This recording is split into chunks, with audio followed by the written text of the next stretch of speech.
Aeschylus's gift to human beings of forgetting death. Prometheus. And what that produces is an outbreak of skills and attempts to improve their condition, instead of feeling gloomy because they know when they're going to die and just not making any effort. So he says the whole investigative genius of man pushes forward not into any calculable or incalculable future, but into the experience of transcendence. And that word just sort of leaped out at me. If there is one word that I associate with Gadamer's philosophy, it's finitude. And here suddenly is this. Now, I've been reading A Century of Philosophy, these conversations with Dottori fairly late, and he talks about transcendence frequently in that book, over and over, and says, I mean, this is sort of in a nutshell, but the kind of basic drift is modern science is killing us. And our only hope is a dialogue between the world's great religions, each of which is sort of a link in the great chain of transcendence. And we really need to come to understand again transcendence. That is, again, that's not a word I would have instantly associated with Gadamer. So it really surprised me here, and I'm not sure I understand all of its ramifications and so forth, but I'd sure be interested if people have thoughts about it, or if it struck anyone else that way, or didn't seem particularly salient to anybody else. But to me, it's the only time the one word occurs one time in this essay, but it seems to me very surprising. Yeah, thanks, Don. Yeah. I should say I agree. It jumped out to me too. Oh, good. Like transcendence, but maybe in sort of a skeptical sense. Like, really, transcendence? Are we talking about transcendence now, Gadamer? This is not. But okay. So yeah, what do people think about that? The whole investigative genius of man on page 157 presses forward into an incalculable future, or rather, beyond every calculable and incalculable future, into the experience of transcendence. Yeah, thoughts about that? Yeah.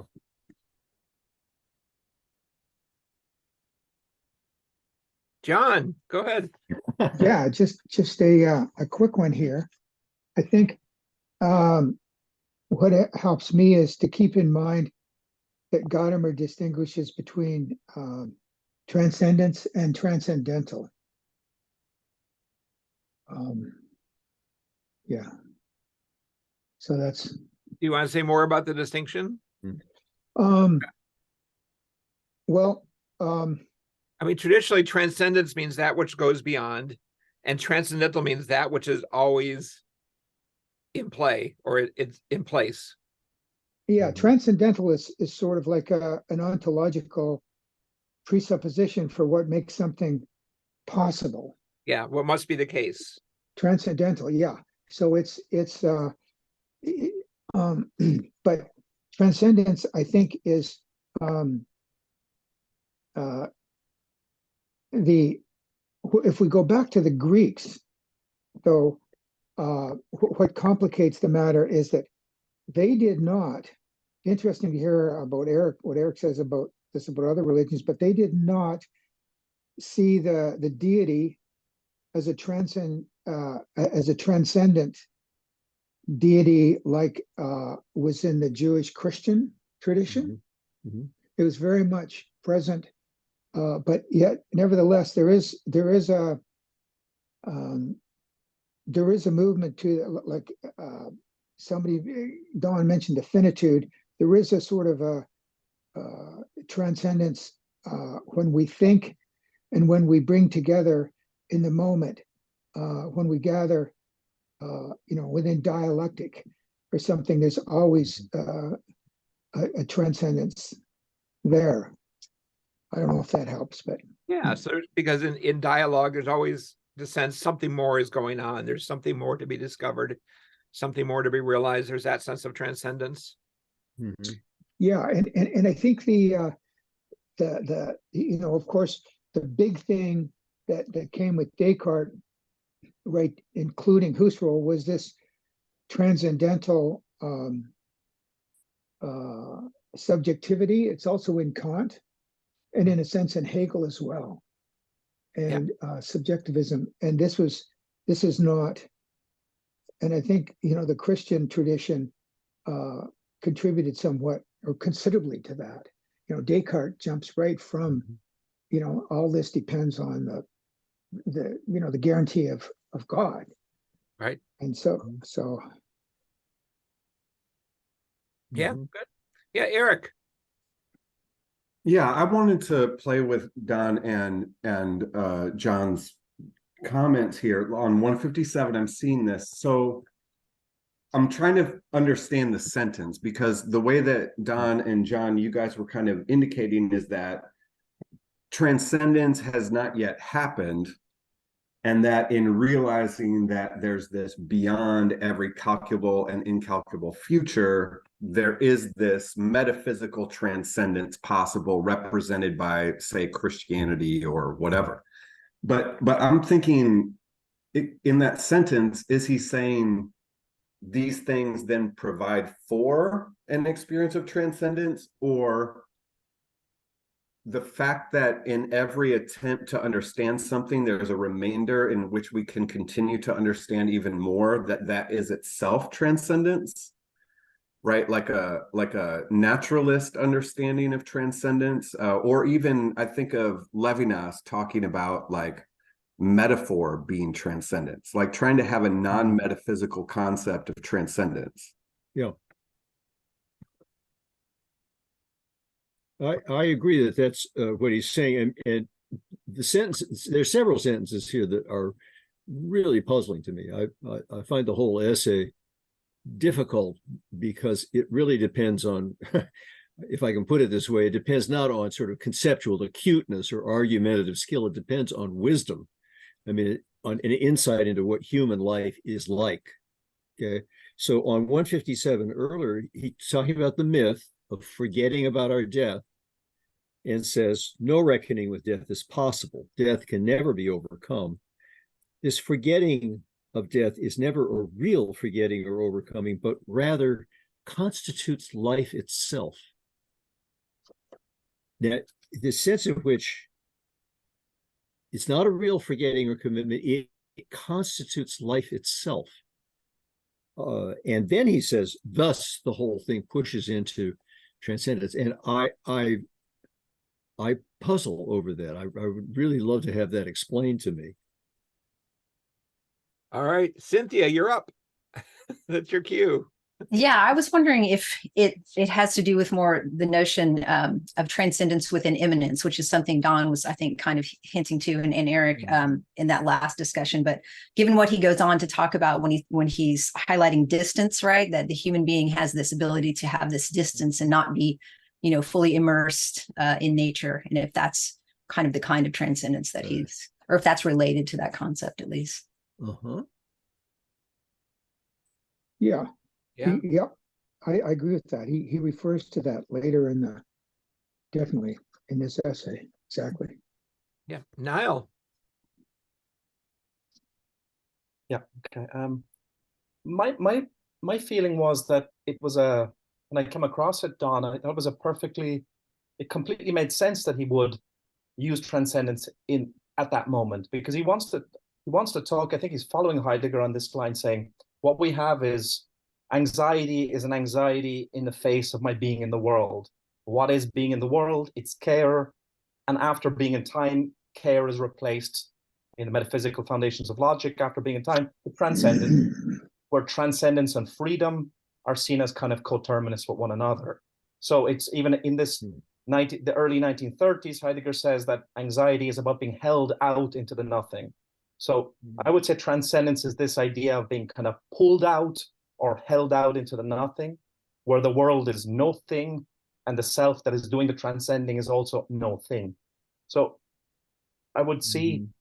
simply being in the world as care being developed further in terms of transcendence, simply as the manner of being of the human being in the world, stepping over itself, constantly trying to reach out and find something to hold on to, but never finding any kind of handhold or foothold to hold itself onto. So, something along those lines. That was my feeling anyway. If that's right now, I can see why it connects to the feeling of anxiety, right? As that sort of lack of control, finding something to hold on to. Does it also connect with the idea of freedom, like you see in existentialists who sort of associate transcendence with freedom? At least you don't find transcendence discussed very much, at least within Heidegger, for example, within Being and Time. It's very much being in the world as my kind of über sich hinaus sein, this idea of being out there ahead of myself in relation to tools, and then the breakdown of that kind of tool relation of meaning with anxiety. And at that point, the world becomes more experienceable than it had been previously. But after Being in Time, it seems that freedom and transcendence become, he says they're identical, is the quote. Freedom and transcendence are identical terms. And ultimately, by the way, I haven't said it yet, it's anxiety in the face of possibility. So freedom means my ability to be, my possibility to be the person I already am, in that kind of paradoxical sense, right? Yeah. So yeah, I would see the freedom, transcendence, being in the world as care, being kind of reworkings of the same attempt to move away from subjectivity and to think of that which claims us or takes possession of us before we can take possession of ourselves. Okay. Yeah, thanks. Eric. Well, just building off that and connecting it back to what Cynthia brought up with distance. So standing out with anxiety is the possibility of distance from things, so that then we can actually talk about them. Is that kind of the freedom for dialogue, really? Is it the distance? Is that equivalent to the standing out with anxiety? And standing out from what is a clarification question. Yes, I think it is, yeah. Can I just bring into what Eric said, another passage that I found mysterious, because he presupposes that you understand Plato the way he understands Plato, which is always, I don't, so at the bottom of 156, I mean, we're in this zone of a set of ideas. 156 at the bottom, he says, Plato reinterprets Aeschylus' myth about fire and forgetting death. Protagoras, he has talk about man's inventive spirit. Plato reinterprets this as number, which lies between indeterminacy and unity. And for Plato, this also implies the realm of dialectics. So on the next page, on 157, he says, the Greeks say it is through logos that a person is able to think something and at the same time hold certain possibilities open. And that seems to me, I'm not sure I could articulate it, but it seems to be connected with this idea of transcendence.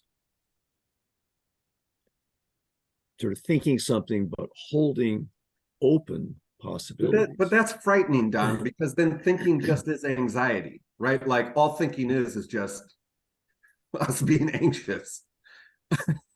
I'm sorry, say it again. Right? Like isn't all logos, isn't all talking just chatter, like in the anxiety of it?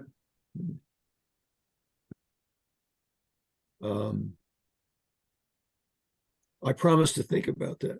Okay, Niall, go ahead.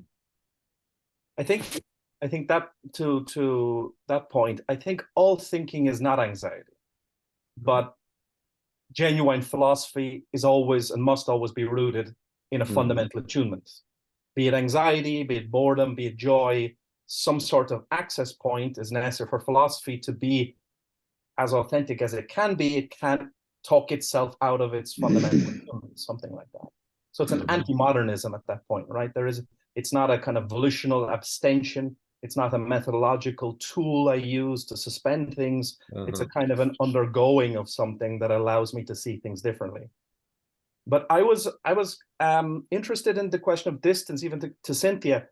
Mhm. I mean, it seems anxiety is the thing that takes distance away. So I'm kind of wondering, in anxiety, the language is constantly like I'm possessed by it. It assails me. I'm assaulted by anxiety. I undergo it. It doesn't sound like something that gives you distance, usually, even in a phenomenological register or in a more kind of common understanding of the term. It's something that kind of takes my breath away in some way, right? Not gives me some distance. So I'm wondering, how does anxiety give us distance? Yeah, I didn't, when you were explaining it, I liked how you connected it better to anxiety, which is obviously the central theme in this essay. So I'm not sure that I have an answer, except for to say that, yeah, in the experience of anxiety, especially as Heidegger talks about it in What is Metaphysics, right? At least the way I read it, the meaningfulness of things as we used to understand them loses all of their meaning. And in that sense, there could be a way in which we say, this experience of anxiety allows us to have this experience of the nothing like no other attunement does, and therefore, pushes us beyond our normal experience of things. And maybe there's a kind of transcendence in that he's highlighting. Mhm. So is the claim that anxiety is a source of transcendence, or anxiety is a felt response to transcendence? I'm trying to understand the relationship between anxiety as a kind of core experience and transcendence, and how those fit together. I think it's a bit complicated, right? Because from what we have in the Gadamer frame, we only have anxiety. But for Heidegger, you would have anxiety and conscience. So anxiety is the fundamental attunement, and conscience is the giving voice. So conscience is the activity of transcending. But without the fundamental attunement of anxiety, there wouldn't be anything towards which to transcend. So it would be it would have to have a constellation of terms being discursiveness, conscience, anxiety, and understanding, I guess, in that picture, to make sense of which one is transcendence. Right. In the Heidegger, you'd have to fill it out much more to know which and what. Okay, Tom. Tom, did you hear? Okay. So technology. So when I was reading it, I was thinking that this whole discussion of transcendence and the stuff we're talking about is all setting up because he's interested at the start. He says he's interested in this relationship between like the big existential anxiety and the smaller anxieties, and he kind of starts with the Greeks and then goes down, down, down. And it's one of the reasons I found it such an interesting paper, because literally as I was reading it, I had the radio on, and there was news about there's been a poll in the UK where they found 72% of people think Britain is broken and nothing works and everything's terrible and there's nothing that can be done about it. So it was, and then he starts writing about this. There's something in the air, there's this sort of foreboding sense, and this is what contemporary anxiety is about. So my reading was kind of that, we've got this idea of transcendence that opens up possibility, where we can hold on to possibilities as well as having meaning. But in contemporary anxiety, we've got these possibilities, but they're kind of it's a sort of shattering of the ground. So rather than enabling dialogue, it starts to close dialogue down, because we can't see what these possibilities are. We just kind of know they're there. And I was sort of reflecting on, when he said something in the air, it's just a passing phrase, but it reminds me of Peter Sloterdijk's work on the use of chemical weapons and how this transforms the way people think about the atmosphere around them, because you can't see it, but it's this threat. In World War One, it's this threat of what's the death terror from the air, it's called. And Nathan saying COVID, that kind of thing. So it's these quite specific examples of things that we can't, we don't care about in the way that Heidegger's quite outlined. They've got the kind of structure. And then it seemed to me what Gadamer was saying, and I'm probably completely wrong because I'm not, but it seemed to me what he was saying was, because we've then had this shift into matters of fact and the need for certainty and the need to make decisions, in politics and all that, rather than engage in those possibilities, we kind of just, they just sit there, and we try not to talk. We kind of lose the language that perhaps was there before. Mhm. But at the same time, the language that the Greeks had, and particularly Plato had, is not describing the anxieties, the sort of local anxieties that we have today. So I don't think I might have been putting a thread the whole way through it that wasn't necessarily there, informed by the radio being on in the background. But that was how I was connecting it together. Mhm. Yeah, no, that's great. Eric, you want to get, oh, that's a thumbs up. Well, I did have my hand up though, in connection with that. But so like, even if we like, I don't know if we have to choose, Tom, between your reading and the more Heideggerian explicit connection, that they can both help. And in connecting that, in the midst of whether it's kind of the more Heideggerian kind of calling out right through conscience, or whether it's the specific, what do I do about COVID, even though right it's not clear what to do, that on 161, that's where he brings up this, in the midst of this, we're searching for facts so that we know what to do, but we end up falling outside the normal pattern of caring and looking after ourselves. And then he talks about finding equilibrium when riding a bike, right?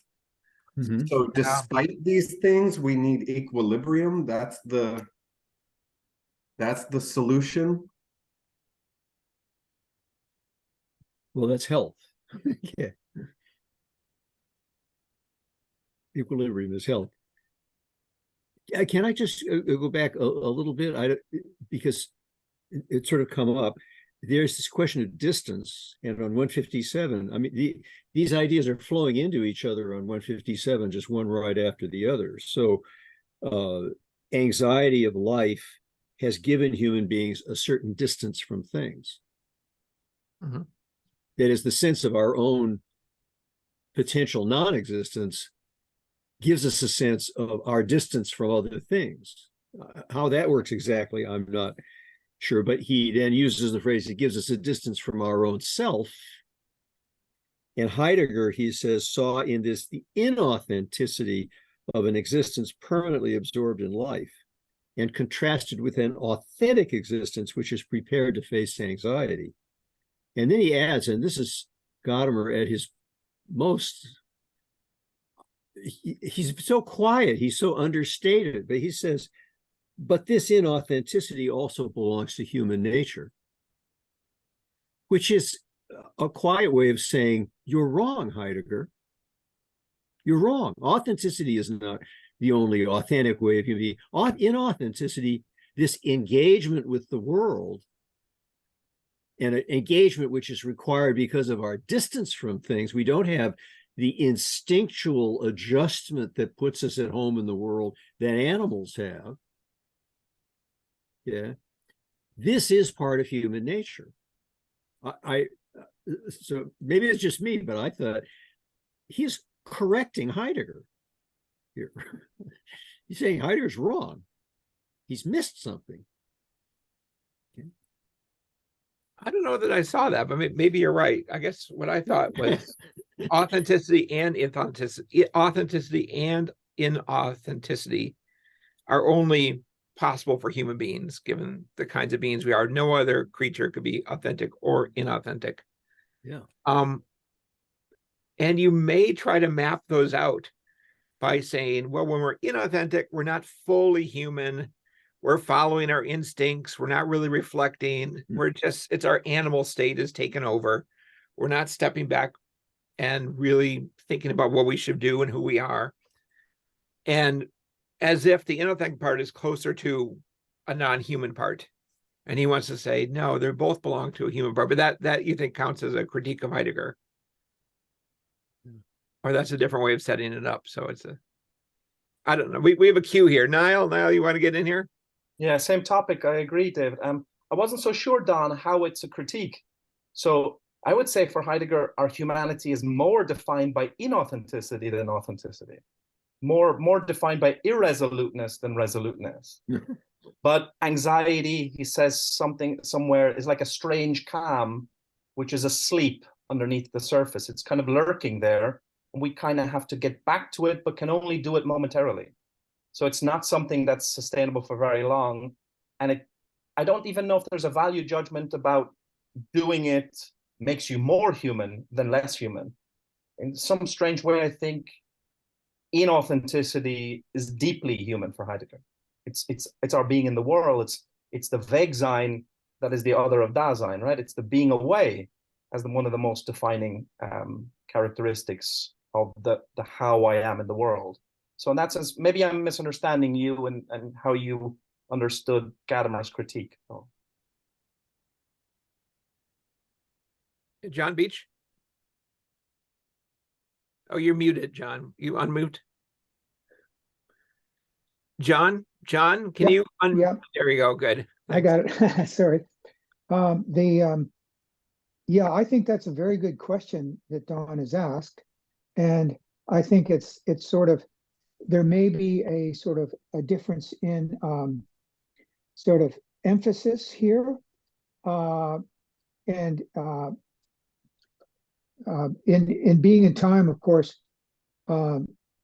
there, later man being defined as being towards death may have, Heidegger may have verged into a little bit of morbidity there, but on that side of things, a little too much. But nevertheless, I agree with Niall that it's it's a balance, and it's a going back and forth. And I think that like anxiety is our highest state of authenticity according to Heidegger, and there's a validity there. And I think Gadamer connects it well with both with the Prometheus myth in Aeschylus and the Prometheus mention of Prometheus in the Philebus at 16c in the Philebus.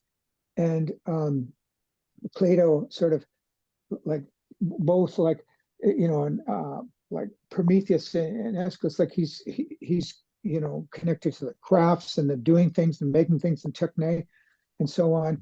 And Gadamer alludes to that, and Plato takes that into account, and Plato sort of takes it to a new stage, because they were trying to understand, like, what does mathematical proof mean? What is written language? They were the first people to bring written language to a level that exists today. Like, what does this say about man, humanity, and so on? And I think that's why he goes like for number, and then for letters, for writing. And I think that there's a certain authentic response for man to do these things. It's not a negative thing. Sure, it is, but it doesn't really. I think that one can have extremes like collecting all the anxieties together and dwelling within it. That's a pathology, and then that's over authenticity, and then sort of, but then sort of like doing being an Elon Musk or something is really bad too. Like trying to get us fixed up in Mars and all this stuff, which is a totally inauthentic and morbid thing. But I think that's a good question, Don, and that's because it's not explicitly like Gadamer leaves it to us to answer that question, to work out that balance within what he said, because Gadamer always wants us to think. He's not going to think for us. He's sort of laying it out for us. And I think it helped me when I reread that part of Philebus at 16c. It was very helpful. All right. Thanks, John. Can I just, to add this, one of the themes that's running through this, even from the beginning, where he quotes that Baroque poem, that's it. That blew me away. It's sort of, we're born anxious, and Freud. I was reading Freud on anxiety, and Freud says that really the fundamental experience of anxiety, which determines the course of anxiety in all of the cases, is birth. birth is the fundamental anxiety that we're sort of, and the way the thing describes it, we're the Baroque poem, we're thrown into a world, into this vast alien place, this very alarming thing to have happen to us, and we never get over it, in a sense. Okay, but we try to make ourselves at home in the world.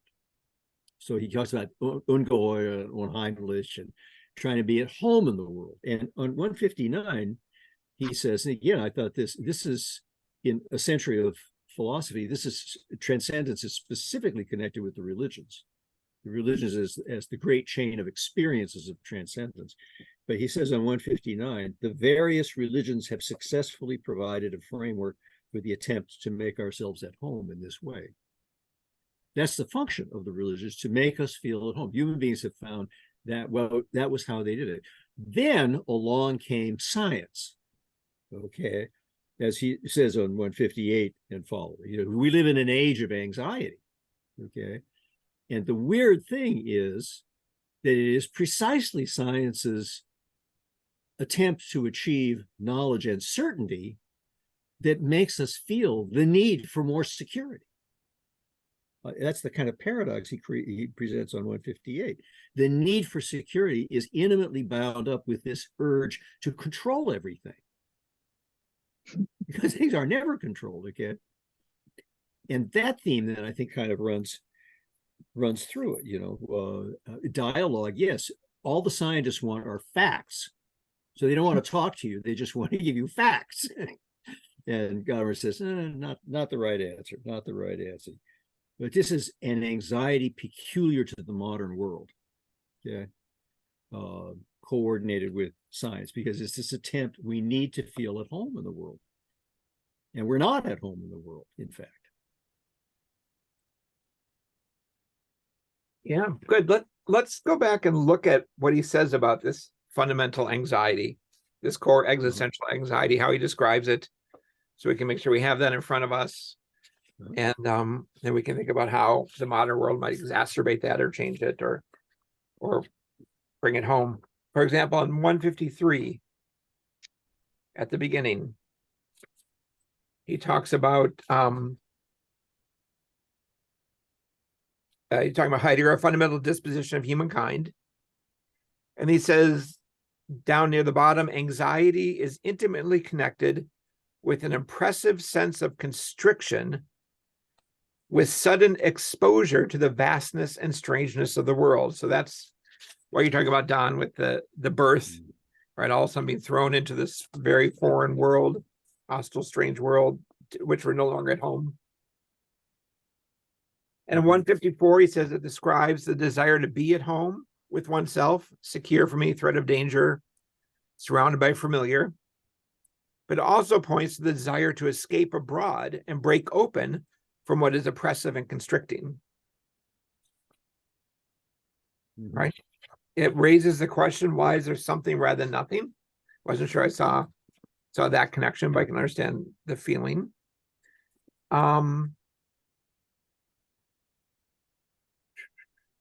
What else do we have about anguish or anxiety?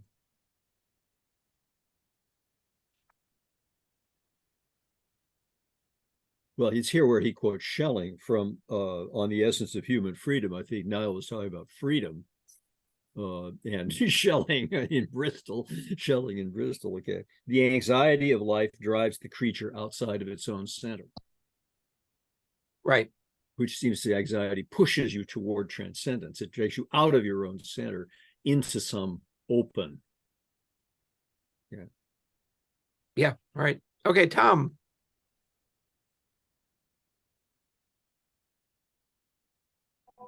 Yeah, I guess I was just thinking what sort of following on from what Don was saying, and those accounts of anxiety. I think that something that also struck me, and there's a kind of, so Gadamer's presented this reading of anxiety, and he says, this isn't everything, and he's got his usual humility, but I think that would be a not something that wouldn't contradict it, would be a sort of materialist reading of anxiety, that says and this is the argument a lot of people have made, recently, people like Jeff Sugarman, who's a psychologist, Franco Berardi, Byung-Chul Han, who say, well, actually, anxiety is a product of our economic system.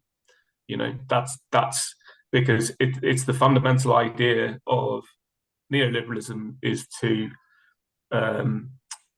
embody the free market within yourself. So yourself is never good enough. You have to be constantly self-improving, and you internalize this. And you can never be quite as good. So you're always having to be better than what you are. And what I found interesting when I was reading that is I read those definitions of anxiety and I think, well, I none of those contradicts that particular take. And it's obviously Gadamer doesn't, generally doesn't engage with that stuff. But I was wondering if, like, well, could we have a sort of materialist reading underneath that says, well, actually, because that for me would make more sense of anxiety in the sort of contemporary times, that it's actually something, it's not just about how we think,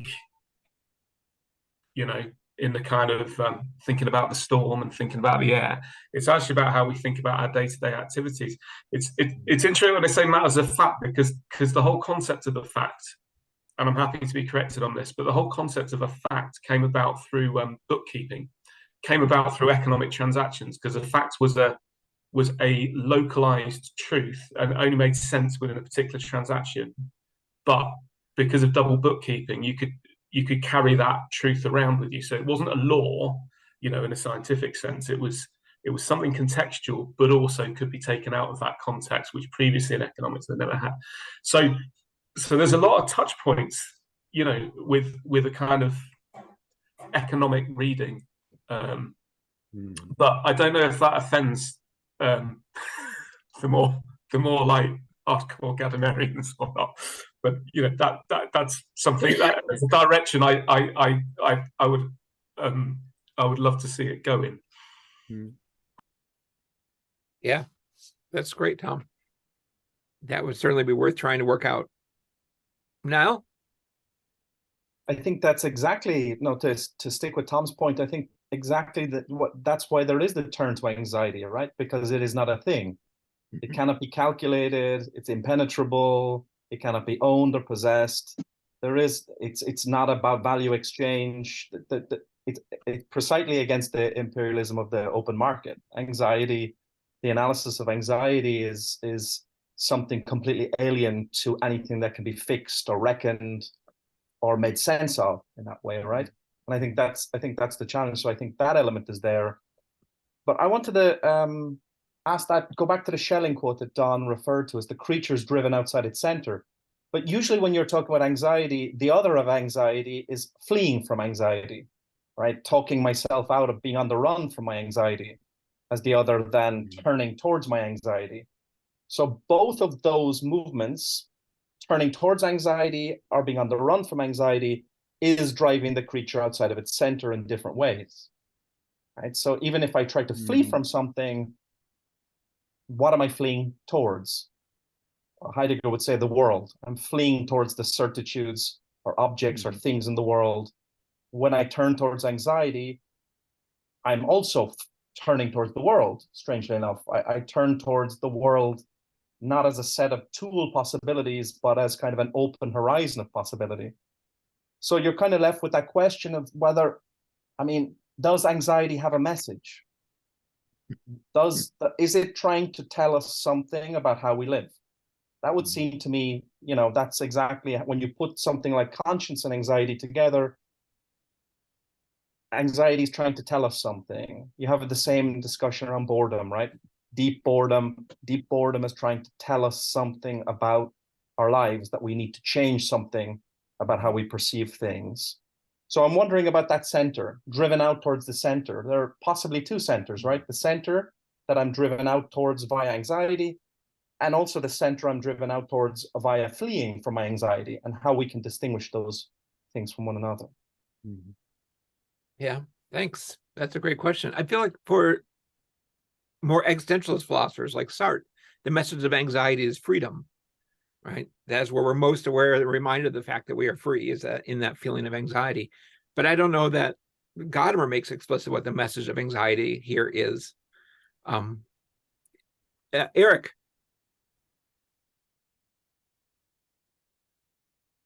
Thanks. This was really cool from Tom to nail your discussion, because it connects for me with Adorno's jargon of authenticity, where he's kind of saying, you know, if we had sufficient pay, we wouldn't be as anxious about our deaths if we could live life satisfactorily. But I wanted to press more on the center now that you were kind of right forced out from the center and connected all the way back to Don, what you were saying about religions, right? That religions are supposedly helping us be at home. Is home the same thing as the center nail that you're kind of mentioning? Like feeling being at home, anxiety drives us out from feeling at home.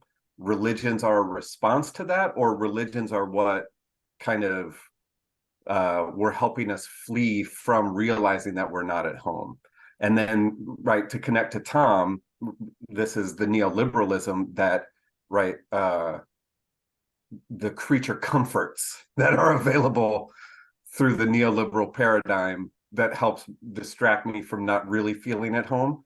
But all of this connects back to the issue of the animal, Don, that you were bringing up, because if animals don't have anxiety, this is the quote on 156, where unlike animals who aren't deprived of their knowledge of death, they're the ones that are just waiting in caves. And that to me does not make sense at all. Animals don't seem to just be waiting to die.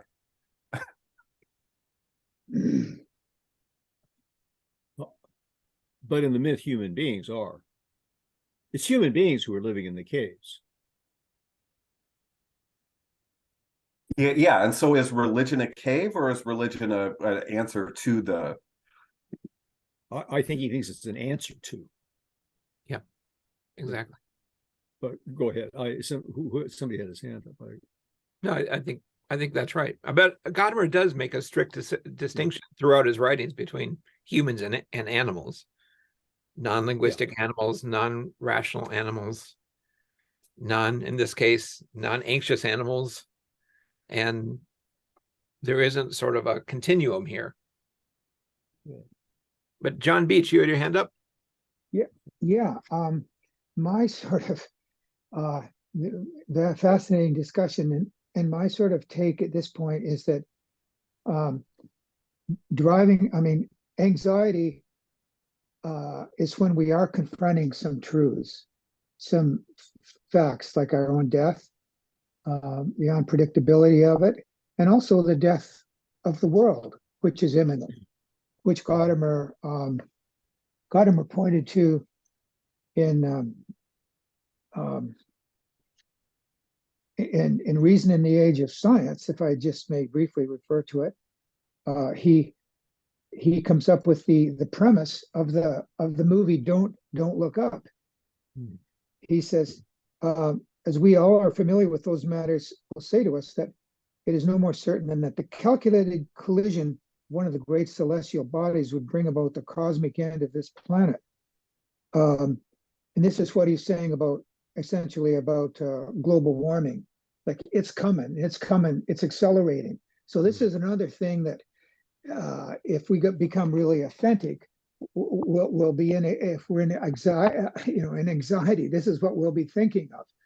But religion, though, is a way to make us feel at home in the world. And this is why Gadamer really doesn't talk much about religion. And it's sort of so it's religion and iPhones and all kinds of wonderful technological things make us feel at home and make us inauthentic in a way, I would think. And so there's and the facts. I think the facts that he's talking about, and then he talks about statistics, and I think he's referring to like quantum mechanics here, which is statistically based. It's based on mathematical, equations and so on. And so I think that, but I think that we can do so much authenticity, but we do have a natural desire to feel at home in the world. But sort of to do that, we have to avoid too much authenticity. We can only, and that's why he says, Nietzsche says, can man deal with truth? How much truth can man deal with, and so on. And so I think that's the way I see the authenticity and the inauthenticity, and sort of maybe not the way that Heidegger deals with it, but I think that's the way that Gadamer deals with it, with accrediting Heidegger. Yeah. Thanks, John. Don? Well, this may not be a convincing reading. I will propose it or something, but what I want to connect is the passage on 155 where he refers to Jakob Böhm and this expression qual, which is sort of agony or anguish, but also quality. Yeah. And he says, the being of each particular thing is characterized by the isolating pain or anguish, which is unique to it. It perseveres in being in its own special way, gives itself form, and so unfolds its own particular quality, which sounds to me like Spinoza. I mean, it's okay. So this is fundamental. This is what it is to be a human being, to be a questioning, thinking human being, not in the world by instinct, but sort of thrown into this world where you have to find your way. That's necessary. But then there is the specific forms that this inevitable, fundamental human disposition to anxiety takes. And in our era, a fundamental form it takes is created by science. Now, on page 159, he talks about we constantly concern ourselves with different things, constantly try to procure them, constantly live in a state of concern. This is the modern consumer society. He's thinking of the economic connections of the anxiety, which is specific to our time, a specific form of the fundamental anxiety that we'll never get rid of. Okay, and then he goes through at the bottom of the page sort of steps. He mentions Karl Jaspers. We live in an age of anonymous responsibility. We never know who or what is to blame for the terrible conditions that we find ourselves in. It's like my computer, it goes wrong. I have no idea why it did or what it did. And this makes me very anxious. It upsets me. But we live in a world which is, Josiah Royce already said this many years ago. The world is extremely complicated and no one understands it. It is impossible to understand it.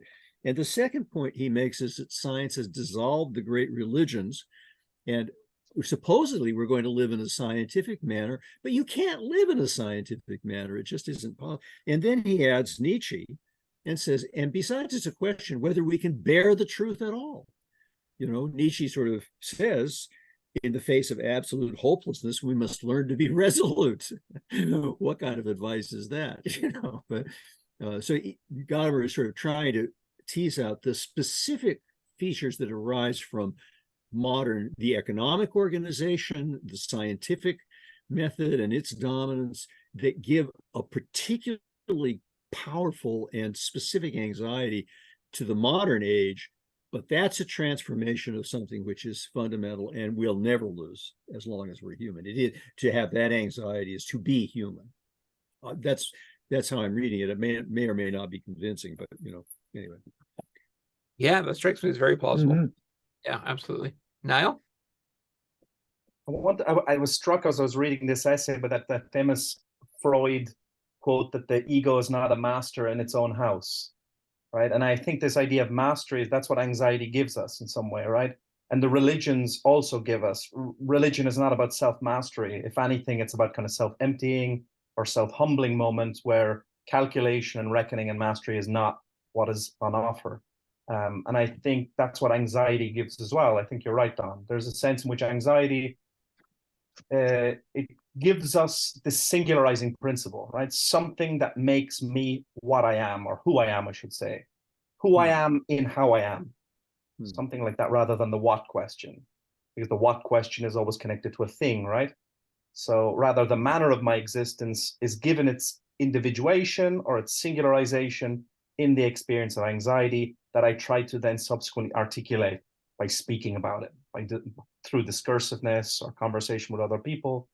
But I think the key in this essay is exactly that issue of mastery. The modern project is one of self-mastery, scientific, this Herrschaftswissen, he has that reference to Shaler, I think, right? And that's exactly what anxiety is pushing against. The analysis of anxiety is pushing against as that individuating principle of our very humanity. But again, we're stuck with that. Anxiety is at no point promising to do away with fallenness or my Wegsein or my being pulled away by the world. That will always come back, right? I will always be overwhelmed by irresoluteness and fallenness, because that's also a constitutive feature of human existence, not just the anxiety. But I guess the difference would be one of quality, right? The quality of the singularization is higher in the undergoing of anxiety than it is in my everyday being in the world as distracted by stuff and tools and such. And would that be sort of a version of authenticity, inauthenticity then? We talk about the quality. I would say it would be that if you're going to stick to the discussion of quality, it would be in that Gadamerian language, it would be one of intensity. So the intensity of the quality of the singularization of my how of being in the world is much more pronounced than it is in everyday being in the world, which is kind of lostness, right? It's a feature of my kind of being absorbed or taken up by what others say is the case, right? When we say, as one says, you live by as Heidegger says, you are lived by the others rather than taking up resolute existence and such. So yeah, I think the quality would be one of intensity, where irresoluteness or inauthenticity wouldn't lack quality, it would just lack the same level of intensity. Yeah, okay, good. Cynthia. Yeah, so this is just going back to the reference to Jaspers. So in his comment about the us living in this age of anonymous responsibility.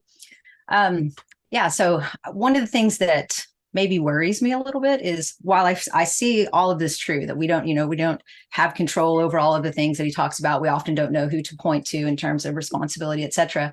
But I'm currently teaching this graduate course on the philosophy of war and violence.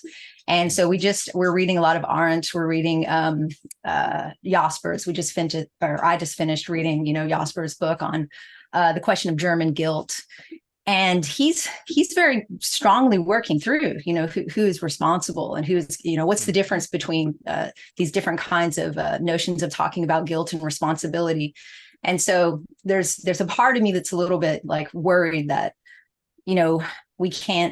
we can be pushed too far into this idea that there can't, we can't ever find responsibility for some of these problems, or that we can't ever, point to, real issues that we can then, try to collectively start solving.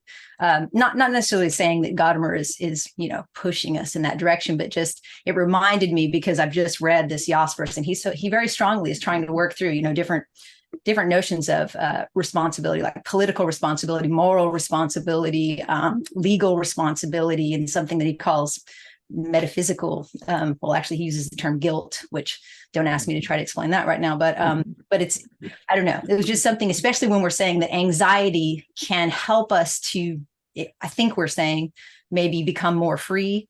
Then, what is our role, individually and collectively, in trying to become more free. All right. Yeah. Thanks, Cynthia. Good point. Eric? Yeah, Cynthia, I love what you were just saying about responsibility. I mean, I was going to go on a different topic, but you're making me think about, like, Sartre talking about, right, freedom just means responsibility. Like, there can't be freedom without responsibility. So whatever freedom there is, there has to be responsibility. So yeah, like the thing that was coming up for me was this on the next page, right when he gets to 160, when he gets to, like, okay, all of these preceding reflections and explanations has, right, call into question a connection that exists between the fundamental anxiety or fundamental disposition of anxiety and the anxieties, right, that I'm thinking right back to now what you were saying about mastery, this medicalization or pathologization of anxiety as something that we can treat as if it's an illness. And so is there a sense that he's trying to isolate or retrieve Heidegger's anxiety in the face of the pathologization of anxiety? Because every time that I teach a class where we're talking about anxiety, every time I have to make that distinction. We're not talking about what you take, what do I take Xanax for, right? We're not talking about that. But then it's like, no matter how much I try to talk about angst or anxiety, it's like the pathologization of it has already won. Because that's an attempt to master it. The medicalization is our attempt to master it.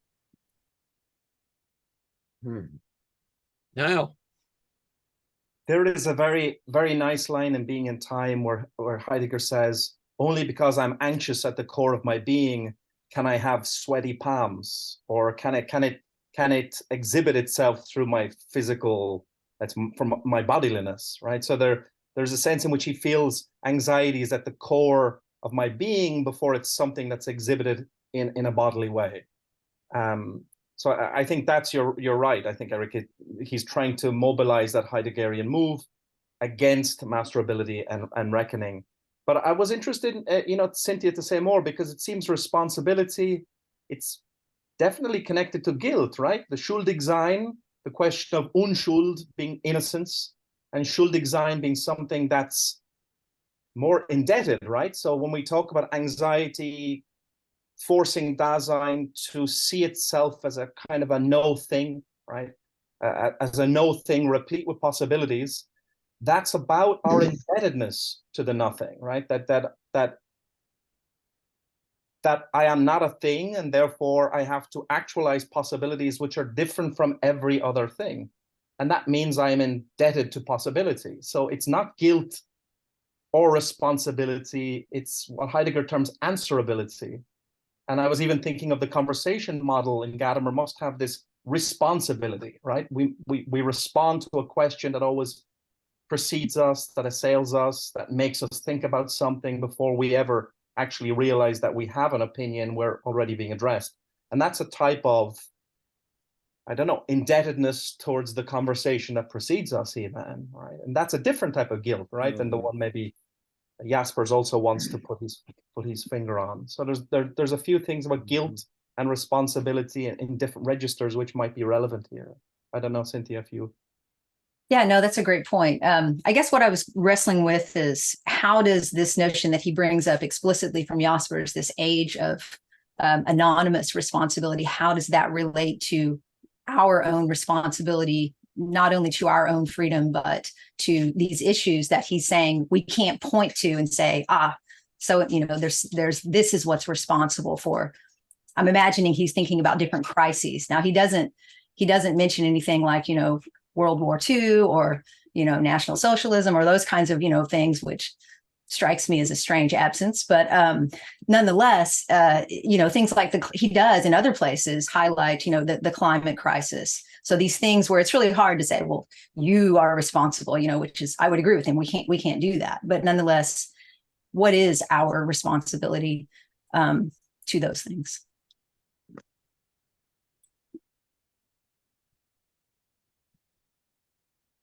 Yeah, can I carry on a little in that?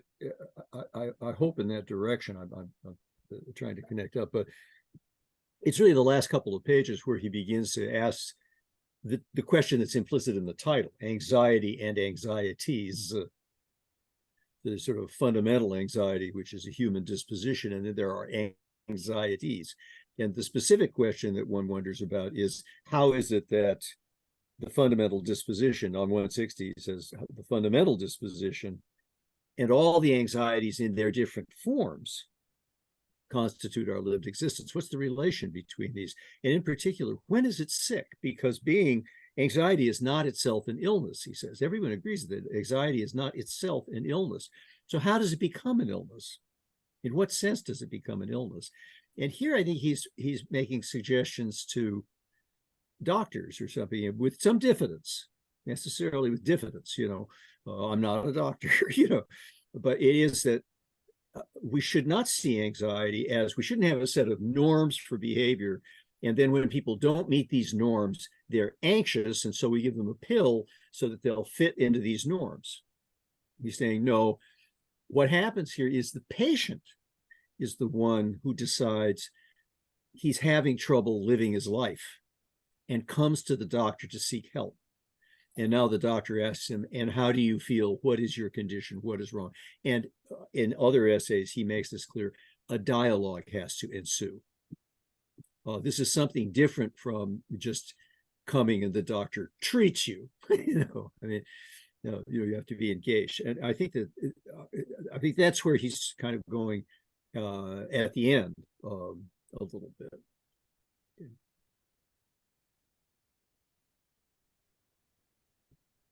That was awesome, Don. I got a good one. Thank you. I don't know if anyone's with me on this. It may just be completely me. But from page 158 on, where he said, why is it we can observe ever increasing anxiety in the world today? I was just off the wagon. I just wasn't with him from there to the end. I mean, and first of all, I'm not sure there is ever increasing anxiety in the world today. Maybe there is. But I wasn't convinced it was because of some sort of desire for certainty that we didn't have before. I was thinking of, we were talking in the beginning, Don, about your condition and all the medical knowledge we have nowadays to help us understand that better and to respond to that and treat that and provide a greater understanding, when 150 years ago, the world was much richer with death and mystery and confusion and a lack of understanding. And it seems like science has done wonders for helping us understand things better, even though it still leaves questions up in the air. And then I thought at the end, there are people who, maybe people among us who really struggle with panic attacks, who really struggle with coping with situations. That they've got legitimate concerns and legitimate difficulties just functioning in life in certain settings. And I don't think it helps much to be able to say to them, oh yes, and anxiety in a certain kind of form is a feature of human nature, right? And things like Xanax have helped tremendously for some of these people, right? And having maybe other sort of behavioral therapies, conditioning have helped tremendously. So it seems like there has been great scientific progress that has allowed these people who are really struggling to cope with life to do it better. So I guess from those last few pages, I just had a hard time going with them on this journey. He sounded like somebody who was, I don't know. It struck me as the world these days sort of. It was, he does it a lot when he's talking about nuclear war. Right. I was much more sympathetic to Tom's discussion about the economic concerns than I was about evoking me to this point that maybe we just can't handle the truth. David, did you see on page 161 when he says so-called mental illnesses, as if he's like not really even? Yeah, I don't. Right. So I'm not with that.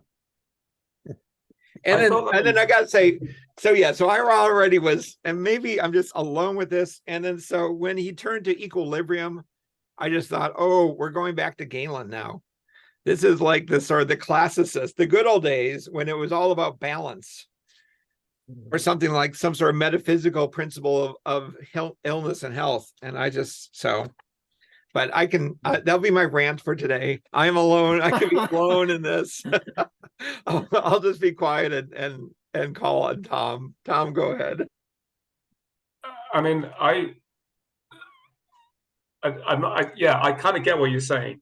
And I think it goes back for me, it goes back to what I was saying before. I think he's identifying there's something peculiar about particularly the 20th century and what I was arguing before, it's been accelerated in the 21st century, where we seem concerned about anxiety in a very specific but also kind of non-verbal way. We can't quite articulate what it is. It becomes a necessity, but we can't quite say what it is. When he moves on to the doctor-patient stuff, I think it's always it is slightly harder to follow, because I think there is a sense in which you read Gadamer and he's kind of saying, "Oh, the good old days," and I guess that was why I was sort of, as marking my interpretation might not be quite the same as more of a sort of what Gadamer was trying to say, which is that he's actually not critiquing the Greeks. He's sort of saying it's there, but it's a kind of a simulation of it. I do think that the so-called mental illness, I don't think he's mocking mental illness. I think he's sort of saying that's what it's called. And obviously the case he's making is that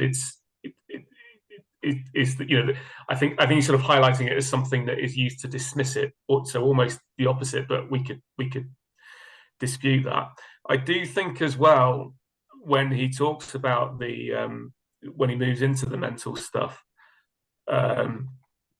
and the seeking the doctor. I mean, there's another comment that worried me more about, no analyst would treat a patient who wasn't there of his own free will. And I thought, I mean, that doesn't reflect the history of psychiatry. That doesn't reflect, that's just not, that's, I'm not, critiquing analysts, but I'm pretty sure that that's not been the case.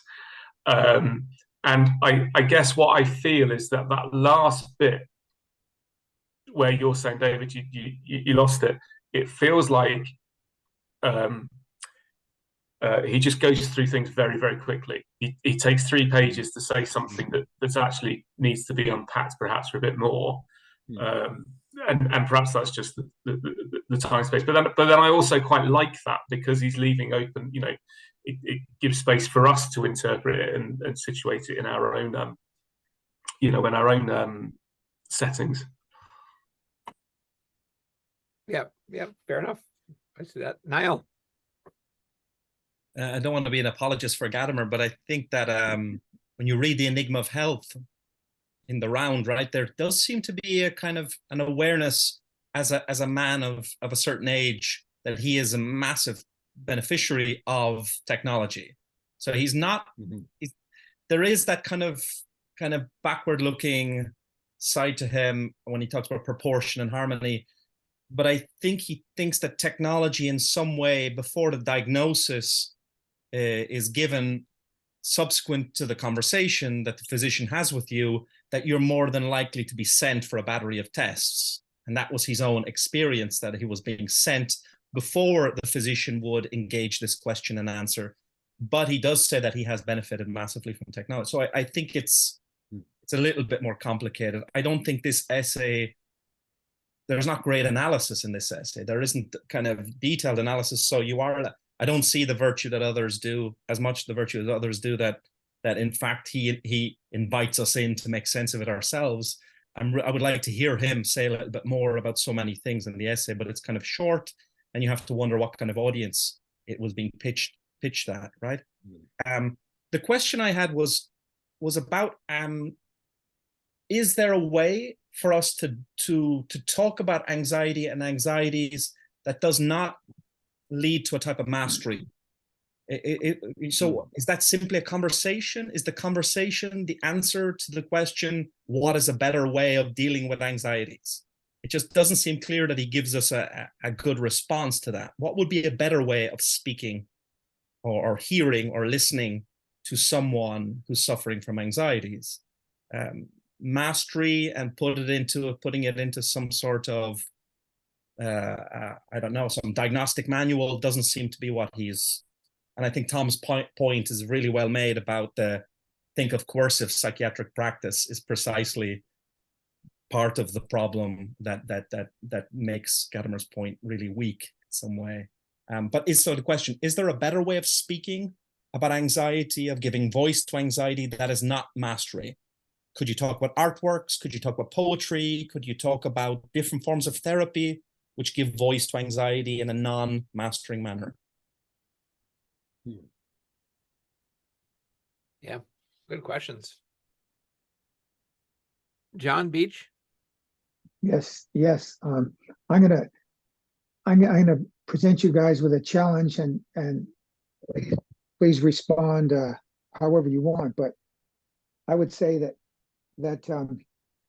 by the way, I think all you guys are great, are wonderful, because I think we're on what we're doing, studying Gadamer. That's how I deal with anxiety, is I read Gadamer. And I'll tell you why. In the 70s, I spent many hours with Gadamer talking about the end of this life on this planet, intelligent life, many hours. Just him and I in our car trips and so on over several years. And the thing is, that little passage I read you, which was written in the 70s, that's the premise of Don't Look Up. Like, and I would say, and as Cynthia says, he does mention this, allude to this throughout his works. And there's this Italian guy, I forget his name, he's written an entire book on this, young scholar. But there is no, like, if we have anxiety about this, then we deal with it by trying to find who's to blame, who's responsible for it, who's going to cause it. But the only thing is that we don't have any solution. We're naive if we think that it's not going to happen the way things are going right now, that these people are responsible right now directly are going to stop. We're just, you can't be that naive. And the thing is, what Gadamer is offering, the only solution I see out there, which is a philosophical solution, which deals with being able to overcome our subjectivism, in which we think we are masters, and we see everything as masterable. We see nature as masterable. That's right in our DNA.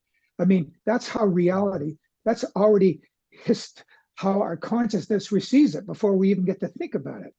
So Gadamer offers a way out. He's the only person. Now, I don't know, I don't think maybe that's going to happen, but definitely the end is coming soon, my friend. Gadamer knew that, and that's behind, I think, his concern for that's what drives. I think that's in part what drives his philosophical. That's his turn to the Greeks, because it's a entirely different comprehension of what is and what nature is and what we are, who we are. And we are so, and that's the only way we're going to get out of this trap. All these people think, yeah, we've overcome Descartes. Yeah, we've set aside subjectivism. We got that all figured out. Whether, that's sort of naive. We haven't done that at all. And so that's my challenge to you is prove me wrong. So that's what I just wanted to, and I think you guys offer the most hope, because you're taking Gadamer seriously, and as a great philosopher, you're seeing him as a real thinker. So that's, in a nutshell, inarticulately off the top of my head, that's what I wanted to say. So there is hope. There's always hope for more Gadamer taken seriously. Eric. John, I love what you were saying. Thanks. I appreciate that. To speak of the mastery, going back to Nail, with with the pathologization of anxiety into anxieties, we believe that we can master it through medicalization. We can treat it and get rid of it. Inasmuch as angst is a fundamental existential disposition, definitive of what it is to be human, in as much as we are trying to master anxiety, it's a nihilism, right? Because we are trying to get rid of being ourselves. And is that, right, part of the end? Isn't it kind of, you've got to accept that you're not going to be able to master anxiety? Is that the end? I took it, just to jump in, I took it as there must be this distinction because the overcoming seems to be ruled out, right? In the same way that Heidegger rules out overcoming metaphysics, this Überwindung is turned into a Verwindung, where Verwindung means recovering from, even in the medical sense, right? Gadamer makes reference to this idea of recovery. So the question for Gadamer then would be, how do we recover best from anxiety? In the sense, how do you carry it with you and yet continue? So not try to explain it away or master it, but in some way integrate it into the movement of your life, right? So you don't try to remove it as you would remove a foreign body, and you don't try to explain it away as just a feature of humanity or something like that. You have to. I think what I'm trying to get at though is, don't we, in our deflection of responsibility, our evasion of it, want to put it on an expert to take care of my anxiety for me? And so for me, is this addressing therapists, right? Like, who is the audience of this again? Like, is he trying to address psychiatrists and therapists to go, look, you want to master anxiety and like help your patients get rid of it, but we've got to accept, like Nail, you were just saying, that that's a lost cause. It's given that we're going to have it. Well, to get rid of anxiety would be to get rid of yourself. Exactly. So. Yeah, it sounds like Brave New World, you know, I mean, where everybody's happy, you know, and that's not really what you kind of want. But I may be sort of making this up, but it's partly from other essays in the book where he talks about doctor-patient relations. And so I think it's one of the tragedies of our time that a lot of people have to pay, you know, $150 an hour to find somebody they can talk to. And I think that this is one of the problems that Gadamer's kind of addressing. You know, we've lost the art of talking to each other, and that's how we deal as human beings with the fundamental human anxiety. We talk to each other, you know, we engage in dialogue, we discover our solidarity with other human beings, all of those things, okay? And unfortunately, and psychiatrists themselves protest this. I don't want to pretend that, you know, it's just people outside and these dim-witted psychiatrists can't see it. But psychiatrists protest against the notion that what we need, what the insurance companies want is, I have anxiety, I go to the doctor, he gives me a pill, I'm better. That's a charge of, you know, $150, and we don't have to engage in this, as Freud describes it, this endless chatter, you know, in which the patient has to bear just as much the burden of discussion as and what is the point of that therapy? The point of that therapy is not to make the anxiety go away. It's to restore what he talks about on 162 as the extraordinary flexibility in regard to everything that we do and everything that affects us. It's this flexibility, it's equilibrium, it's sort of finding your balance. It's not being knocked for a loop by everything that happens to you. You know, that's what we're after here. Okay, I think that that's where he's going. And I admit it appeals to me. I have a lot of sympathy with David. Many years ago, okay, I was seeing doctors for something completely different. They did an X-ray, okay. Radiologists are trained to look for everything, not just what the doctor said I'm suspicious about. And at that point, the radiologist said, "You have osteoporosis." I was in my 40s. Very unusual. A male in his 40s has osteoporosis. Very unusual. I would never have known that if I hadn't had that X-ray. We didn't have to have a conversation about it. He found it. But anxiety is different from that. You know, anxiety is different from that. He's not going to cure my osteoporosis by a conversation, but I might have my equilibrium restored by a conversation. And so I'm with John. When I'm anxious, I read Gadamer. I feel better. Yeah. Okay, thanks, Don. Cynthia, did you want to get in here, or is the moment past? I think Don may have just said it much more eloquently than I was going to suggest. But this was in relation to Niall's last comment. Are you saying that it could be possible that we could have that what is fundamental to human beings is this kind of, as Heidegger would say, profound anxiety, and at the same time we could have these anxieties that could be, treated medically because something is just so intense that we have to take care of that. But that doesn't mean that, as Don was just saying, that anxiety ever goes away. We're still trying to learn how to integrate it because, he refers to Hegel, that notion of us never being, I think Hegel says it this way, maybe it's the opposite, but us never being fully at home in the world. And given that, we're always trying to make ourselves, at home in the world, but it's not possible because of that fundamental anxiety. So we could have both, we could have this sense in which something really goes out and we have to, turn to the therapist or whatever.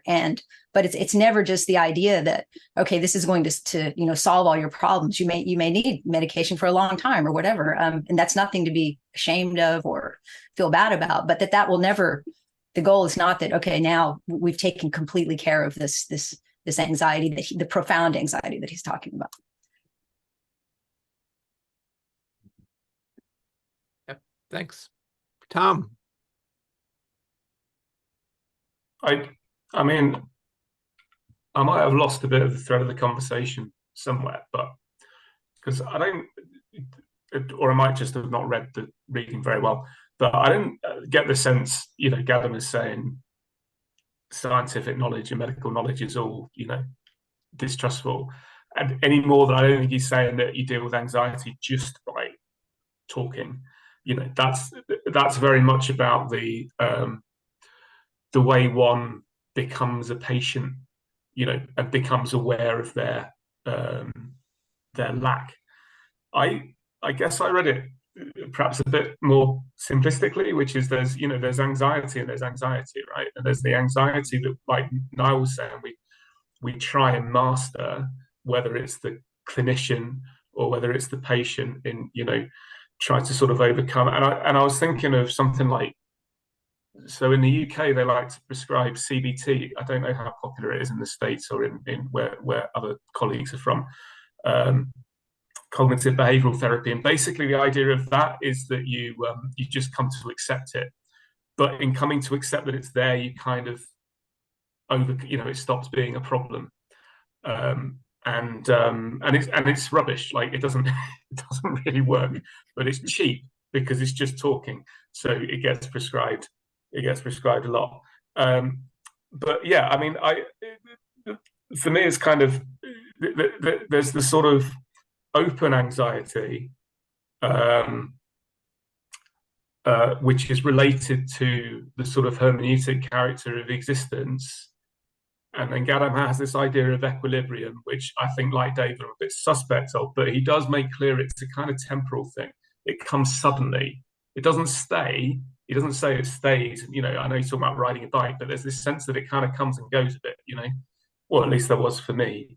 And then there's this other anxiety, other sort of take on anxiety where we remove the interpretative aspects of it and we make it much more about mastery and closing it down, and we know what it is and we can position it.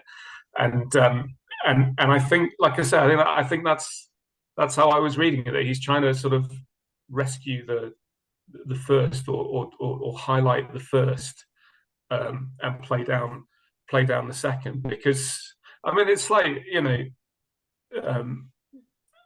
I remember writing once in a paper about how we need to forget the analytic continental divide and just divide philosophy in terms of who's on antidepressants and who isn't yet, because we're all going to get there eventually in today's world. But the sort of medication and stuff like that, it's only ever there to take the edge off, right? That's what the clinician says. Only ever there just it's not going to reduce it, however much we put faith that there's a pill for everything. So I don't think it's not like good anxiety and bad anxiety. It's more like sort of anxiety related to the hermeneutic condition, but not but is able to be localized into personal experience. Eric was saying about that problem, people trying to pathologize it because they try and make it personal. It's almost like trying to weave through that and say, well, it is personal. It is about personal anxiety. That does link to the bigger anxiety that Heidegger's talking about. But getting in the way of all of that is this sort of too blunt, too quick, too too desperate for closing it down. So I feel like I might just be repeating myself in a lot of this, which is sat in the corner. But yeah. Okay, thanks, Tom. Niall. I would just respond to Tom. My students tell me that Bristol is the microdosing capital for psychedelics in the UK at the moment. And I was wondering whether there's a hermeneutic microdosing, which is not chemical. But is there a type of method? I have the same question. So it's about the right type of speaking, I guess, right? So there's the speaking which can talk you out of anxiety, right? Can talk it away and can say, well, yeah, of course, we're all going to die someday, but not today or tomorrow. You're fine. Don't waste your time with all this anxiety. Go out and live there. And that's being talked out. That's being talked out of your anxiety. And then there's a proper way of speaking. So I'm trying to maybe hone in on that. What would be the proper way of speaking that could put a rhythm on your anxiety, right? So instead of explaining it away, getting rid of it, or calculatively determining it and then removing it, there must be another type of speaking that can put a rhythm on the anxiety. I guess would be a nicer way to speak about it. And what would that mean hermeneutically, to put a rhythm on anxiety? Let's say, Niall, I don't have an immediate answer to that, but I think that's yours and mine next bid to the NIHR. Okay, for a funding grant on Show me microdosage of psychedelics and the hermeneutics. There you go. My students tell me is my official take on this. But there is one of my teachers from my PhD years wrote a paper, and I'll upload it. It's called Whistling in the Dark, and he argues that the anxiety discussion is really stuck between turning towards anxiety or fleeing from anxiety, and he doesn't like the either or. So he says that in fact, whistling in the dark is a way that children for years have dealt with anxiety. They've given a kind of an activity which gives a symbolic structure to your own continuity, which is neither turning towards it or fleeing from anxiety. I've always liked that kind of, and I think even the phrase put a rhythm on anxiety is his. So there is this way of trying to live with it that is not the either or of the heroic turning towards or the cowardly fleeing from. So that might be some sort of middle course. I'm wondering, Erica, just a second. I'm wondering if there could be a parallel version of this that uses depression, where we talk about sort of existential depression as a kind of awareness about facts of what it means to be a human being. And I mean, maybe you play games about Vertiefung is a German word for it, right? So it's got depth in it, right? Maybe it's like, maybe you can do all sorts of things like this. And then there's clinical depression, and then there's depressions, and there's a way in which people are depressed. And the mistake is thinking that depression is a disease that can be cured like a disease. And think that we get rid of all depression is a mistake, because depression is a sign of life. And then we have to turn toward that. We can turn toward many of the same ways we're talking about anxiety. We could use to talk about depression in that sense. I'm just wondering if there are other versions, other models of the same way of setting up this story about anxiety. This one happens to be the one that comes out of Heidegger. So of course it has a strong philosophical history that connects to Gadamer and to existential thought. But I wonder about other possibilities that could have been, other routes that could have been taken that may say similar things. David, do you think that depression is uniquely available for that compared to something like schizophrenia? Right? There doesn't seem to be a schizophrenia like specifics, and then the general one that's seems like depression is like prime for comparison to anxiety compared to other diagnosable disorders. I wonder, Yeah. like obsessive compulsive disorder, right? Like I don't know if you could do it with that one, but depression seems available for that, like you were describing. I don't know. I mean, I thought schizophrenia was a better contrast because I think depression seems to be a set of symptoms, right? Is it something like you have 5 out of 9 symptoms that last for over 2 weeks or something like this? So the thought that there is some, like a disease, that there's some core cause, and if we address the cause, then we can dispel the symptoms, seems to belong with anxiety. It'd be a mistake, which is why I'm less resistant to the usefulness of medicine to address the symptoms, because I think that's what we've got is a set of symptoms. But so yeah, I think that's better than schizophrenia, which does seem to be closely connected to some sort of brain state. But maybe not OCD. Maybe you could do the same sort of thing about obsessiveness as a feature of human existence, then gets taken in unhealthy ways. But I don't know. I'm just trying to think of this as a kind of pattern, a pattern way of thinking where we talk about certain things that are treated as mental illness and say, well, there's something existential at the core here. At any rate, John Beach, go ahead. Yeah, two quick points. Great discussion. One is that I think we have to be careful with Heidegger and associating too much anxiety with nothing, because Gadamer here says that we're anxious about certain things, and that's care. We care about certain things. And he has a different way of explaining how we can experience anxiety as the nothing afterwards. And the other thing that I think influenced Heidegger a lot was Nietzsche. And in that beautiful book, what is called Thinking, that Heidegger, those lectures he wrote in the 50s, he quotes Nietzsche saying, "The wasteland grows, woe to him who hides the wasteland within." In other words, if we ignore the wasteland growing on the one hand, which is not very pleasant, which could create it, but it's worse if we choose to ignore it, not to recognize it, and not to see what's going on. And that's the responsibility of the philosopher.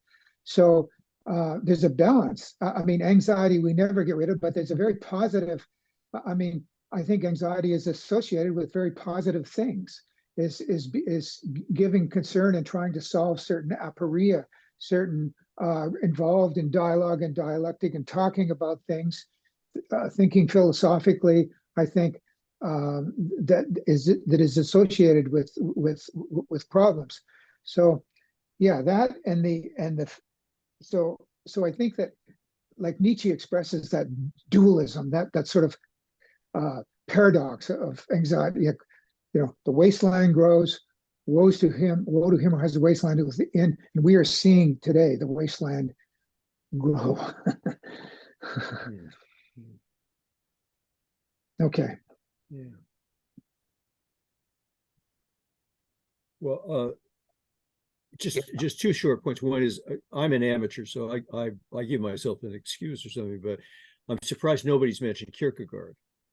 Since after all, Heidegger does say that's one of the places where I got the idea of angst, and I haven't read that book, and so I have no idea how it fits in, but I was hoping maybe somebody would give me a hint. The other thing is I do not want to claim any expertise in psychiatry at all, but reading Freud on anxiety is a very different experience from reading, say, Jung's way of thinking about his patients and dealing with them.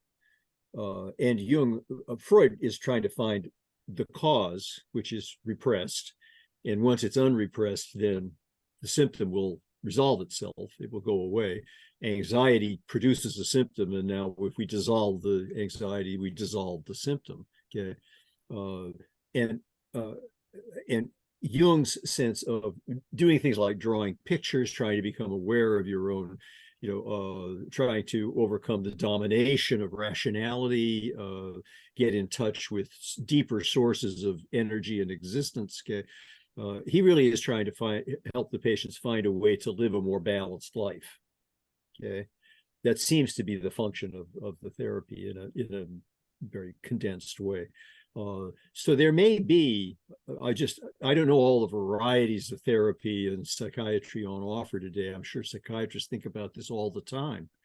But there may be modes of psychiatry that mix medical and also dialogical procedures and resist attempts to rely on simply one or the other, and not to use all the resources available to help people find their way back to a balanced, flexible life that they can live without suffering, without feeling ill.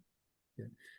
Yeah, and it can't be standardized either, because each individual is going to have their unique balance, instead of it being this normative structure that they must be brought back to. Yeah. Mm-hmm. Well, we're in the final 15 minutes. I was wondering if there are things that were brought up in the reading that you want to make sure we get put on the table and talked about before we end here.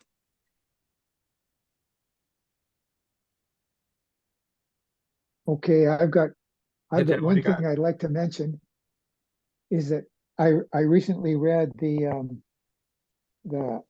Heidegger's Destruction of Aristotle by Kirkland, and I think Kirkland, his description, for as far as it goes, of Heidegger's interpretation of Aristotle is very reliable, and I think it's a book well worth reading.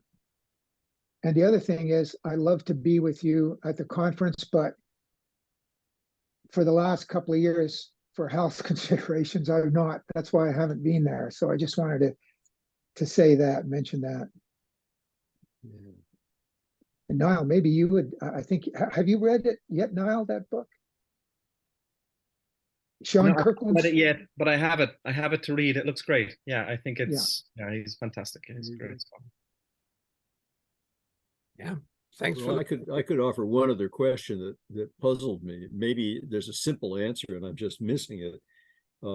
But I think it's on 155 that he says, and I found this odd, that wakefulness or consciousness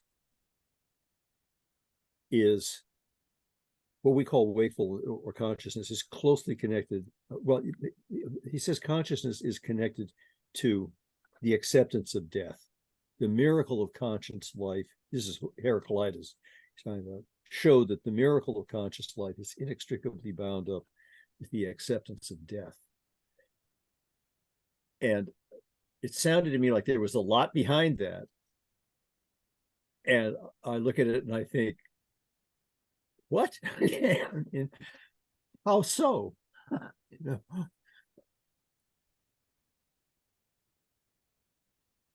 Well, he talks about that. Don, what page was that on again? That was 155. Oh, 155. Okay. Yeah. Gadamer, like when Gadamer speaks about Heraclitus, he talks, well, he mentions Heraclitus here. And and remember when we studied that paper back, Don, about a year ago, about the inconceivability of death? Yeah, on the question of death. Yeah. I think he addresses this issue there. And that's why, and he relates, you can relate that back to Parmenides, the inconceivability of the nothing, which is followed by both Plato and Aristotle and the way Gadamer interprets them.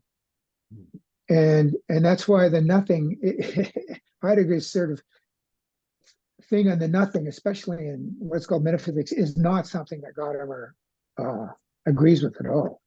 I mean, yeah, there's something there, but not.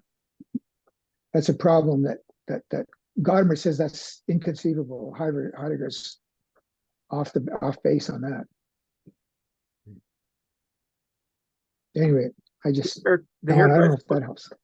It puzzles me too. The part that puzzles me is the acceptance of death, because one thing Gadamer says in that other essay is that we instinctually as living beings resist death and fight against death. And that was part of the motivation for why he argued that we repress death and forget it and turn away from it.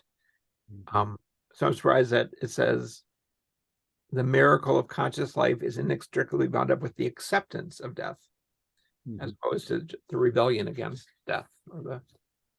But Niall? Unless the acceptance is one of recognition, like it's recognizing the limit, right? Is acceptance acquiescence in a simple way, or is it some acknowledging the limit? I was thinking of that same essay on the question of death. He says that Socrates seems to be the founder of the movement which becomes aware that the human being needs to think itself out of the equation. It needs to think itself away, is how he puts it. And at the same time, into the mouth of Socrates, he says that Socrates is the one who says something akin to being human is immediately to recognize that one is not a god. Right? So this question of finitude pertains to the essence of our humanity, and Socrates saw the connection between finitude and our ability to, or our need to think ourselves away, both in terms of our own eventual disappearing, our own vanishing, and at the same time, impartiality of stepping back maybe as well, to think ourselves away is not to make an exception for ourselves in a kind of Kantian phrasing, something like that. So yeah, so maybe acquiescing or acceptance is one of acknowledging the limits and living towards the limit maybe. And could that be tied back to what you were saying, Niall, with sort of trying to integrate this instead of running away from it, instead of trying to escape it, but rather to integrate it? And that maybe that's also a way that we could think of the notion of equilibrium, not in the way that we're finding offensive, but more in the sense of like some kind of integration. Exactly. It would be living towards that peras, right? It's trying to, how do I live towards that kind of ineliminable peras and let it pull me? And in that, even to go back to John's point about the Greek sense, it's this idea of the flame, right? He ends the question of death with the flickering of the candle. You remember that? And he says, at the end, the candle seems to flicker a little bit more intensely just at that moment of our vanishing. And that very much is connected to the Greek notion of actualization, right? So the possibility actualizing itself and removing any steresis, any what would you call any privation in its completion without perfection, something along those lines. I think that's very helpful. I'm still kind of puzzled. So the very end of the essay, so the last paragraph, the last page, the last two sentences, but the one that struck me was the life which awakens to thinking and questioning, thinks and questions beyond all limits. Yeah, and maybe again, transcendence. Maybe the beyond. Yes. The beyond Yes. is, I think the beyond there is a straining against limits. It's like pushing in the Wittgensteinian, like I am trying to push against the limit, but the limit is defining me. Right? It's and maybe, and also I'm finding the limit in pushing against the limit. But the beyond the beyond should be in inverted commas, right? It's not overcoming the limit, but maybe moving towards the limit. The Phaedo, which is all about Socrates' death, and it's there's a sense in which none of the arguments sort of can convince us, can prove that the soul lives on after, but there is a certain transcendence, there is a certain that's attained there, and Heidegger sort of soothes the child in us, that's the fear that's in us through his discussing the soul and the transcendence of the soul. And so I think that's consistent with Gadamer very much. I have to say one of my principles for interpreting Gadamer is to not put too much weight into the last sentences of any talk. I just find he often goes big at the end of chapters and end of talks. Understandably, it's a rhetorical flourish. It's powerful, But also some of the most controversial things he says come at the end of the sentence in these talks. And I figure if I start putting a lot of weight in them, then I'm really going to, it's going to throw everything else out of whack. So I sort of treat these sentences as like we're ending on a bang. We're landing the talk with something very dramatic sounding, and let's not worry too much about how we question beyond limits, or whether the birth cry never fully dies away or not. I think the last line in German is it reminded me of that essay on Junger. So this question of über die Linie. So he's talking about the limit, not over the limit. Okay. So Gadamer uses the same. So a type of pushing beyond, but about the limit, around the limit, rather than over the limit. So the beyond might be an ambiguous or questionable translation, I would say, of the Uber in this sense, because it can be about something, right? I can talk about something and not merely beyond something. Yeah, that makes sense. I'm looking at German too.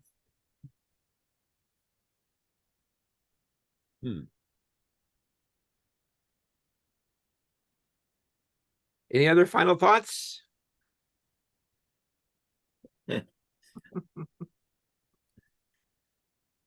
We have things in the wait, Tazim, you put a question in the chat.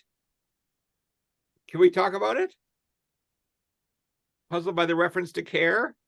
No, sorry, you all. I'm really a beginner and learning, but I'm always bothered about this notion of sorge, Yeah. or concern or care. And when you said you're all going to go for a grant on how Gadamer says we should handle this, on page 157, he does say we have to go beyond language. Then he refers to care. And then it seems to just drop into it, and then he drops out of it. And then 2 pages later, he picks it up again a little bit and says, well, we try to live in concernful relationships, but the world's so messed up, as the reference to climate change said in this session, that we can't do that anymore. I just wondered whether running away from anxiety, running towards anxiety, perhaps beyond language, there's still something to be said about solicitude, concernful relationships, sorge, or does he just throw it in there and then just kind of walks away from it, which I seem to find a lot in what I'm reading. I just can't make connections as to where care, concernful relationships, sorge, if going beyond language, it has some merit to think about how does one live in between with anxiety in this day and age. Yeah, Eric. Oh, just for clarification, when you were saying beyond language, I was understanding care to be like embodied in, right? Like Neil was bringing this up earlier, the microdosing type of language that could actually be the embodiment of the care that we have for one another in a moment of a dialogue, rather than just throwing medicine at someone to overcome their anxiety, to deal with their anxiety. Instead, I'm able to communicate with them so that language can be a mode of care, rather than thinking of care as somehow beyond or outside of language. I was just wondering why you were saying that, like, care is somehow beyond language. Oh, I'm just quoting from the paper here. We need to go beyond what language tells us. And for this reason, Heidegger spoke of care. All care, all solicitude is care for or about something, just as all anxiety is anxiety in the face of something or anxiety about something. And then he says precisely the plurality of anxieties refers us back to the fundamental disposition of human beings. So I was just citing from the paper itself. But it made me think about, how do you go beyond language, and what role care or sorge might play. I think the affections, so the anxiety is something that's felt. And then we need to, in some way, put that undergoing of the feeling of anxiety into words. So I think an analysis of language is not going to be enough. So we need both speaking, which I think in that Heideggerian register is conscience, by the way. So I think conscience articulates what the fundamental mood of anxiety tries to give us. So I think that's what he might mean by moving beyond language, in the sense of not simply resting content with linguistic analysis of words, but to stick with the experiences, in this case, the experience of anxiety, and then try to discursively articulate what that undergoing felt like and how was it felt differently for different people, and such. So I'm thinking about my therapist gave me what's called a feeling wheel, where I'm supposed to learn the vocabulary for my feelings of these technical terms, right? And that the moving beyond that to be able to just talk through something without having to have the precise terms from the medical apparatus of like, this is how we treat this anyway. Thinking about language in the sense of technical vocabulary in a medical setting. And here in this paragraph, he's talking about the Greek origins of the word phobos, and saying this is only going to take us so far. We need to, it's like, I think is what Niall was saying. We're only going to get so far looking at this word. We need to, language gives us a first indication, but we need to go beyond what this linguistic analysis tells us, and turn to the experience and the ways connected to our full character as caring human beings. Something like this. That makes sense. Yeah. Thank you. And I think we should also, when going beyond language means, but you can only go beyond language within language, because language is a medium. And so this is and the very first sentence, the inner logic of language possesses a certain evidence for each of us. Why does he start out a topic on this subject by saying, we're going to turn to language, and this is what we're going to learn. So yes, we go beyond language, Tazim, but in a way, in another sense, we never do, or we ultimately never can, because there's no way you can bifurcate language and thinking in really, I think in Gadamer to a certain extent. Although that's another question. But Well, maybe it's a question for 2 months from now. About language and thinking. Yeah, I'm not quite sure Gadamer is completely consistent here. I mean, in the first paragraph on 152, he says what we need to do is follow the inner logic of language.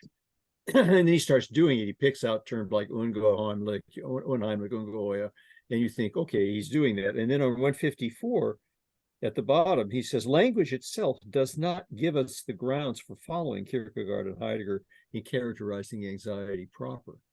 It is true to say that, he says. And then on 157, he goes, we need to go beyond what language tells us and have a more considered distinction. Okay. And what he seems to be saying is language connects with all the particular anxieties and phobias. And in order to get from that to the fear of nothingness, ordinary language is not going to help you. Yeah. So where is he? I mean, are we supposed to follow ordinary language, or are we supposed to have a more considered distinction? Well, I would say that the idea of the good lies beyond all being. Yeah. And so ultimately that's where Gadamer is pointing us toward, following Plato. And so, but we always get there, and we always sort of deal with it. Ultimately, we can never leave language behind or go outside of language. But I mean, a lot of, like, somebody like Dosta will say, well, Gadamer's being ambivalent or something. But I think it's a very good question, and it's a perennial question with Gadamer, I think. But, And but we're- is it an either or, Don, between, I mean, this word and Maybe not. concept essay, right? The word and concept essay, he wants to talk about going from word to concept Mhm, and from word and from concept back to word. But mhm. I think in there you could include experience. You could Mm-hmm. say staying with the experiences, staying with the words, staying with the concepts, and kind of literally discursively in the sense of running between. So I'm running between concept and word, and between word and experience, and between experience and concept. And he's Mhm. trying to hold together a constellation of a couple of things, all of which need to be taken together distinctly, but interrelatedly. Mhm.